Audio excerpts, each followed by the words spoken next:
mwyn cadw'n ddiogel ar y mynydd, so ni fel awdurdod yn awgrymu bod chi yn cynllunio eich taith yn bell o flaen llaw gan gychwyn efo pigo y llwybr sydd fwy addas i chi a'ch tîm chi, gan gofio bod cyrraedd y copa mond hanner ffordd a bod angen i chi gerdded lawr wedyn, mwy o thebyg fyddwch chi wedi blino, so cofiwch cynllunio a dewis y llwybr mwy addas i chi a'ch criw. Unwaith ydych chi wedi dewis y llwybr yma, cofiwch cadw at y daith ydych chi wedi gynllunio a peidio jyst dilyn y pobl sy'n mynd o'ch blaen chi rhag ofn bod nhw'n mynd i le sydd yn fwy peryg neu chi fynd ar goll.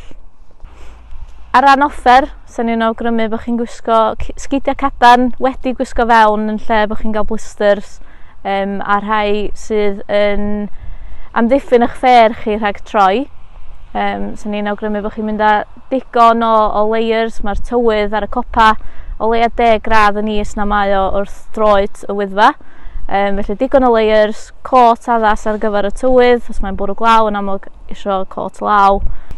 Yn ogystal â dillad cynnas, sa'n ni hefyd yn awgrymu bod chi'n mynd â bag ar eich cefn efo digon o bwyd a diod, gan gofio yn amlwg yn ystod misoedd yr haf pan mae o'n boethach gario digon o ddŵr efo chi. Chi'n mynd i iwsio lot o egni ar y mynydd, mae'n bwysig iawn mynd â digon o bwyd a diod i gynnal chi tra ydych chi allan. Yn ogystal â yr offer yna, sa'n ni hefyd yn awgrymu bod chi'n mynd â map a cwmpad efo chi a gwybod yn iawn sut i ddefnyddio nhw, a peidio dibynnu ar eich ffôn chi rhag ofn i chi redeg allan y signal neu batri.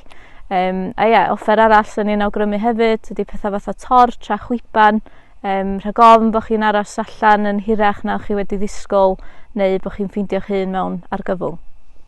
Mae'n bwysig iawn bod chi yn edrych ar rhagolygon y tywydd cyn i chi fynd allan a bod yn barod i troi nôl os mae pethau'n gweithygu.